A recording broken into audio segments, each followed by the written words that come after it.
अरण्य गुरुकुलम की online class में स्वागत है। हम छत्तीसगढ़ के इतिहास के बारे में चर्चा कर रहे थे और उसी क्रम में आज की क्लास में हम देखते हैं काकरे या कांकेर का सोमवंश। कांकेर के जो सोमवंशी राजाएं थे उनके बारे में छत्तीसगढ़ के कांकेर जिला के अलावा अन्य अंचलों से तामपत्र और शिलालेख भी प्राप्त हुए हैं, जो इसकी पुष्टि करते हैं कि छत्तीसगढ़ के कांकेर अंचल में सोमवंशी राजाओं का राज था। ये वो सोमवंशी राजा नहीं थे जिनका अध्ययन हम पिछली क्लास में कर चुके हैं। ये अलग सोमवंशी राजा थे जो सिर्फ कांकेर में ही राज करते थे। इन राजाओं का शासनकाल 13वीं-14वीं शताब्दी के मध्य रहा है, ऐसा अनुमान इतिहासकारों ने लगाया है। एक और अनुमान जो इतिहासकारों ने इन राजाओं के बारे में लगाया है वह यह बताया कि ये राजा कलचुरी नरेशों के अधीनता स्वीकार करते थे, उनके संरक्षण में कार्य करते थे, उनको अपना स्वामी मानते थे। क्वेश्चन उठता है कि यह कैसे पता कि वे कलचुरी नरेशों की अधीनता स्वीकार करते थे। तो इसका उत्तर हम जब आगे क्लास पढ़ेंगे उस समय मैं आपको दूंगा। आइए अब क्रम से इन सोमवंशी राजाओं के प्रमाणों के बारे में चर्चा करते हैं। सर्वप्रथम हम कांकेर में एक प्राप्त अभिलेख की चर्चा करते हैं। यहाँ इस सोमवंशी राजा भानुदेव का एक अभिलेख प्राप्त हुआ है। इस भानुदेव के इस अभिलेख में शक संवत 1242 लिखा हुआ है। यह इस अभिलेख के साल के बारे में हमें जानकारी प्रदान करता है। इसके अलावा इस अभिलेख में भानुदेव के पूर्वजों की वंशावली दी गई है। क्रम दिया गया है कि किस राजा के पश्चात किस राजा ने शासन किया। इसी वंशावली से हमें यह पता चलता है, जो कि आयोग के हिसाब से बहुत ही महत्वपूर्ण है, कि कांकेर के सोमवंश का प्रथम राजा सिंहराज हुआ था। यह जो सिंहराज है उसके पश्चात व्याघराज ने यहां शासन किया। व्याघराज के पश्चात बोपदेव ने भी यहां शासन किया। बोपदेव के पश्चात कृष्ण, फिर जैतराम, फिर सोमचंद्र और उसके पश्चात भानुदेव। फिर से मैं एक बार दोहरा रहा हूं, अगर किसी अभिलेख में यह स्पष्ट रूप से जानकारी मिलती है कि किसके पश्चात किस राजा ने शासन किया है, तो यह आयोग के अनुसार बड़ा ही महत्वपूर्ण है, क्योंकि आयोग अपने पेपर में यही से क्वेश्चन पूछता है कि या तो इनका क्रम बताइए या फिर इनमें से यह पूछ लेगा कि कौन सा राजा इस सोमवंश से संबंधित नहीं है। तो यहाँ यह आपका कर्तव्य बनता है कि इन राजाओं को आप अपने स्मृति पटल पर बसा ले, रट ले। इसी क्रम में हम देखते हैं कि इस भानुदेव के अभिलेख से एक बात का हमें और पता चलता है, वह यह है कि भानुदेव का एक नायक या मंत्री या सामंत हुआ करता था, जिसका नाम वासुदेव था। यह वासुदेव ने 3 मंदिर, 1 भवन और 2 तालाबों का निर्माण करवाया था। इसकी भी जानकारी हमें भानुदेव के कांकेर अभिलेख से प्राप्त होती है। भानुदेव के कांकेर अभिलेख के पश्चात इतिहासकारों को, पुरातत्ववेत्ताओं को एक और अभिलेख प्राप्त होता है, वह है पंप राजदेव का तहनकापार तामपत्र।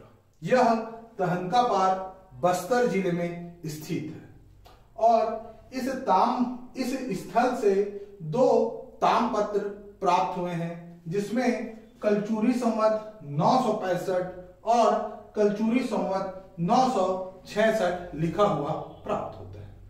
एक प्रश्न जो मैं शुरू में छोड़ दिया था और यह कहा था कि अब उसका उत्तर हमें आगे के लेक्चर में मिलेगा, वो हमें मिल चुका है। मैंने आपको बताया कि इस सोमवंशियों के द्वारा कलचुरियों की अधीनता स्वीकार की गई थी। और अगर किसी ने यह पूछा कि आप कैसे कह सकते हैं कि उन्होंने कलचुरियों की अधीनता स्वीकार की थी, तो उसका उत्तर आपको पंप राजदेव के तहनका पार ताम्रपत्र से प्राप्त हो जाता है। चूंकि पंप राजदेव ने ताम्रपत्र में कलचुरी संवत का उपयोग किया है, इससे यह स्पष्ट होता है कि ये कलचुरियों की सत्ता स्वीकार करते थे।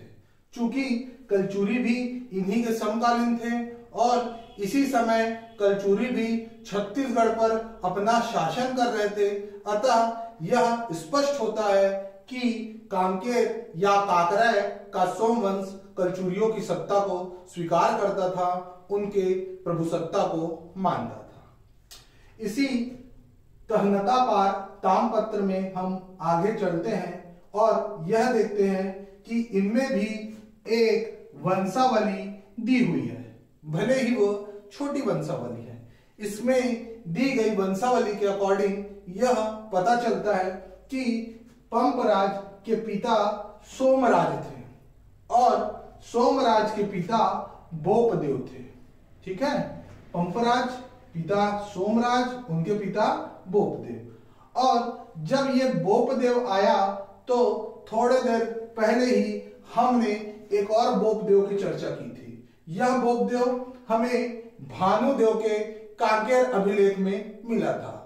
भानुदेव के कांकेर अभिलेख का बोपदेव और तहनका पार ताम्रपत्र का बोपदेव को इतिहासकारों ने एक ही माना। और यदि वो दोनों एक हैं तो इतिहासकार यह अभिमत दिए कि हो सकता है कि बोपदेव के समय जो सोमवंश था वह दो शाखाओं ब्रांचों में बट गया। एक शाखा में पंपराज हुए और दूसरी शाखा में चार पीढ़ियों पश्चात भानुदेव हुए। तो इस जानकारी को भी हमें ध्यान रखना है कि बोपदेव के समय कांकेर के सोमवंशी राजाओं का दो शाखाओं में विभाजन हो जाता है। एक शाखाओं में पंपराज हुए और दूसरी शाखाओं में आगे चलकर भानुदेव हुए। इसके अलावा इस तहनका पार ताम्रपत्र में हमें यह भी पता चलता है कि पंपराज ने महामांडलिक की उपाधि धारण की थी तथा इसने यहीं से एक दान पत्र भी जारी किया। उसी दान पत्र में महामंडलिक पंपराज को कहा गया है। इस दान पत्र में यह बताया गया है कि पंपराज ब्राह्मण लक्ष्मीधर को जयपुरा एवं चिरवली नामक ग्राम दान में देता है। यह बहुत ही महत्वपूर्ण है क्वेश्चन आयोग के प्रश्न के हिसाब से, क्योंकि यह जानकारी स्पष्ट रूप से इस तहनका पार ताम्रपत्र पर प्राप्त होती है। आगे हम इसी सोमवंश के बारे में जब देखते हैं तो इस सोमवंश से संबंधित एक और जानकारी हमें प्राप्त होती है। वह यह है गुरूर का राणक बादराज स्तंभ लेख। इस स्तंभ लेख से हमें यह पता चलता है कि सोमवंश का कांकेर में शासन था। यह राणक बादराज भी इसी सोमवंश से संबंधित है। इसके अलावा इस गुरूर राणक बादराज स्तंभ लेख से यह जानकारी प्राप्त होती है कि इस बादराज का कोई नायक था, जिसके बारे में यह स्तंभ लेख स्पष्ट नहीं करता, लेकिन एक बात जरूर स्पष्ट करता है कि ये नायक के द्वारा काल भैरव मंदिर हेतु भूमिदान दिया था। तो याद रखिएगा, राणक बादराज का जो गुरूर अभिलेख है उसमें उसके नायक द्वारा काल भैरव मंदिर हेतु भूमि दान के विषय में बात की गई है। अलग बात है कि यहाँ नायक के नाम का उल्लेख नहीं किया है। इस सोमवंश से संबंधित एक और अभिलेख हमें सिहावा से प्राप्त होता है। सिहावा में इस सोमवंश के एक राजा कर्णराज का भी अभिलेख प्राप्त होता है। इस अभिलेख में हमें यह पता चलता है कि कर्णराज ने देवहद नामक स्थान पर 5 मंदिरों का निर्माण करवाया था और इसमें एक 6वें मंदिर भी निर्माण कराई थी जिसे अपनी रानी भोपल्ला देवी के नाम पर उसका नाम रखा था। फिर से एक बार रानी का नाम यहाँ अत्यंत महत्वपूर्ण हो जाता है। फिर से दोहराता हूं, आयोग इस बार पत्नियों पर विशेष नजर रख रहा है, इस कारण आपको भोपल्ला देवी का नाम याद रखना है कि वह कर्णराज की वाइफ, पत्नी, भार्या थी। इस देवहद के विषय में इतिहासकार यह बताते हैं कि यह देवहद निश्चित तौर पर सिहावा ही रहा होगा। इसे भी आप याद रखेंगे। इनके अलावा इस सोमवंशियों का एक ताम्रपत्र खैरागढ़ से भी प्राप्त हुआ है जिस पर संवत 1760 लिखाया हुआ है तथा इस ताम्रपत्र में यह भी अंकित है कि यह ताम्रपत्र मैथिल रामचरण दास द्वारा लिखा गया है। तो ये सब कुछ अभिलेख, ताम्रपत्र, स्तंभ लेख और जो भी है इनसे हमें यह स्पष्ट होता है कि कांकेर में सोमवंश का शासन था। वर्तमान में अगर 2020 में पीएससी का क्वेश्चन आप देखेंगे तो उनमें प्री के जो क्वेश्चन है, दूसरे जो लोक सेवा आयोग के क्वेश्चन ना होकर दूसरे जो विभाग के पीएससी ने एग्जाम लिया है उनमें यहां से क्वेश्चन आए हैं। साथ ही साथ मेंस में भी इस बार कांकेर के सोमवंशियों के बारे में भी पूछा था। तो यह था आपका कांकेर का सोमवंश। कांकेर या काकरे के सोमवंश के पश्चात हम एक और वंश की बात करते हैं, वो है कवर्धा का फड़ी नाग वंश। छत्तीसगढ़ में हम इतिहास में 2 नाग वंशों का अध्ययन करेंगे, एक कवर्धा के फड़ी नाग वंश और दूसरा बस्तर के छिंदक नागवंश। अभी हम कवर्धा के फड़ी नागवंशों के बारे में बात करते हैं। इनका शासनकाल जैसा कि इसके नाम से दिख रहा है कवर्धा क्षेत्र में था। ये फड़ी नागवंशी कलचुरी राजाओं के अधीन थे क्योंकि इनके शिलालेख में कलचुरी संवत का प्रयोग हुआ है। इनके राजकाल से संबंधित कुछ प्रमाणों के बारे में अब हम चर्चा करते हैं। सबसे पहला प्रमाण हमें कवर्धा के पास ही स्थित एक महल, मड़वा महल से प्राप्त होता है। भले ही इसके नाम में महल लिखा है परंतु यह एक मंदिर की तरह दिखाई देता है। अगर आप कभी वहां गए तो निश्चित तौर पर यहाँ घूमने जाएं और यहाँ के शिलालेख को भी पढ़ें। वहाँ अभी वर्तमान में छत्तीसगढ़ राज्य शासन के द्वारा कुछ जानकारी दी गई है जो आपके लिए उपयोगी साबित होंगी। यहाँ से एक शिलालेख या अभिलेख प्राप्त हुआ है जो कि वर्तमान में रायपुर स्थित महंत घासीदास संग्रहालय में संरक्षित रखा गया है। इस शिलालेख में विक्रम संवत 1460 का प्रयोग हुआ है। यदि इसको ईस्वी संवत में देखा जाए, ईस्वी में देखा जाए तो यह 1339 ईस्वी है। इसी से इतिहासकारों ने यह अनुमान लगाया है कि यह मड़वा महल भी 1349, माफ करिएगा 39 नहीं 49, 1349 ईस्वी में बना है। बहुत ही महत्वपूर्ण सन पीएससी के अनुसार, जिसे आपको याद रखना है। इस मड़वा महल के शिलालेख में फड़ी नागवंश के एक राजा रामचंद्र देव का उल्लेख हुआ है। इसके नाम को आपको याद रखना है।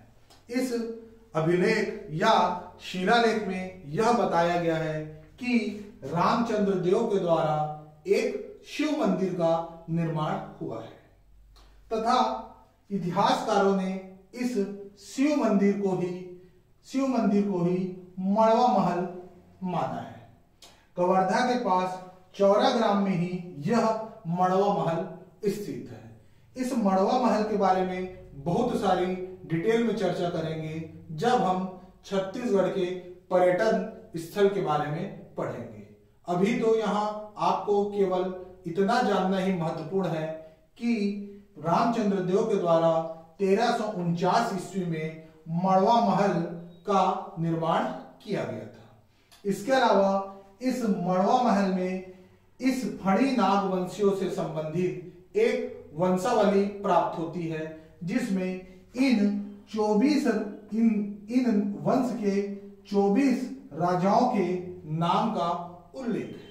ये 24 राजाओं का नाम यहां लिखना पॉसिबल नहीं था, इसे मैं आपके टेलीग्राम ग्रुप में बता दूंगा, भेज दूंगा।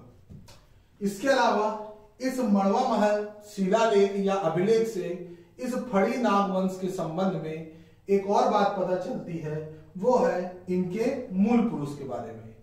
यह पता चलता है कि फड़ी नागवंशियों का जो मूल पुरुष है वह अहिराज था। यही फड़ी नागवंश का संस्थापक भी था और फड़ी नागवंश का प्रथम राजा था। फड़ी नागवंशियों की उत्पत्ति के विषय में यह बात प्रचलित है कि ये अहि एवं जातकर्ण ऋषि की कन्या मिथिला से उत्पन्न हुए हैं। इस मिथिला का ही पुत्र अहिराज था और ये वही अहिराज है जिसने फड़ी नागवंश का स्थापना किया। मूल पुरुष है, प्रथम राजा है। इस मड़वा महल की जानकारी को एकत्रित करने के पश्चात हम थोड़ी ही दूर में स्थित भोरम देव में जाते हैं। इस मड़वा महल के अभिलेख में एक और शासक गोपाल देव के बारे में पता चलता है, जो कि इस नागवंश का 6वें क्रम का शासक था। ये गोपाल देव तत्कालीन समय में कलचुरी राजा पृथ्वीदेव प्रथम के समय कवर्धा में राज करता था और इसी से यह भी पता चला कि यह गोपाल देव जो है पृथ्वीदेव के अधीन होकर कार्य करता था। इस बात को आपको ध्यान में रखना है। एक बात और पता चलती है कि गोपाल देव के द्वारा भोरम देव, माफ करिएगा, भोपाल देव के काल में भोरम देव मंदिर का निर्माण हुआ है। जब तक पीएससी 2018 नहीं हुआ था, पूरे छत्तीसगढ़ में इसी बात को माना जाता था कि गोपाल देव ने ही भोरम देव मंदिर का निर्माण कराया है। हर बार जब आप पीएससी के प्री एग्जाम देंगे, उस समय आपको 2 से 3 नई बातों का पता चलेगा जो उससे पहले कभी इतिहास में किसी ने नहीं पढ़ा है। यह एक पीएससी की बहुत ही महत्वपूर्ण विशेषता है और पीएससी के इसी विशेषता से हमें यह पता चला कि गोपाल देव के काल में भोरम देव का निर्माण हुआ था, लेकिन उसको निर्माण करने वाले लक्ष्मण देव राय थे। यदि आप कोई सी बुक पढ़ते हैं, प्रिफर करते हैं, तो वहां इस बात को, इस नाम को लिख लेना कि भोरम देव का निर्माण लक्ष्मण देव राय ने किया था। किया है नहीं किया है यह बात की बात है, लेकिन अगर आयोग ने इसे सही माना है तो हमें भी यही मानकर चलना है। इसके पश्चात इस फड़ी नागवंशियों के संबंध में एक प्रमाण ब्रह्मदेव राय के अभिलेख से मिलते हैं। यह ब्रह्मदेव राय कलचुरी के रायपुर शाखा का राजा था। इसके अभिलेख खल्लारी महासमुंद जिला से प्राप्त हुए हैं। इसके कुल 2 अभिलेख हैं और उनमें फड़ी नागवंशियों के बारे में चर्चा की गई है। ब्रह्मदेव राय ने अपने अभिलेख में यह लिखवाया है कि ब्रह्मदेव राय के पिता रामचंद्र राय, उन्होंने इस फड़ी नागवंश के राजा मोनिम देव को हराया था। यह वही रामचंद्र राय है जिसके नाम से रायपुर शहर का निर्माण हुआ। इसके बारे में बहुत अधिक चर्चा कलचुरी काल में हम करेंगे, परंतु फड़ी नागवंशियों के संबंध में यह जानना अत्यंत इंपॉर्टेंट है कि रामचंद्र ने फड़ी नागवंशी राजा मोनिम देव को हराया था। आयोग के द्वारा, व्यापम के द्वारा यहां से कई बार क्वेश्चन पूछ चुके हैं, अतः आपको इसे ध्यान रखना है। इसके अलावा फड़ी नागवंशियों से संबंधित 2 मूर्ति अभिलेख भी प्राप्त होते हैं और इन मूर्ति अभिलेख में 2 शासकों का नाम नजर आता है। एक शासक गोपाल देव है और दूसरे शासक यशोराज देव थे। तो इस फड़ी नागवंशियों के बारे में वर्तमान में इतनी ही जानकारी प्राप्त हुई है जिसको मैंने आपको बताया है। तो आज की क्लास को हम यहीं समाप्त करते हैं। आपको जो भी फीडबैक देना है वह यहाँ जरूर दें। धन्यवाद।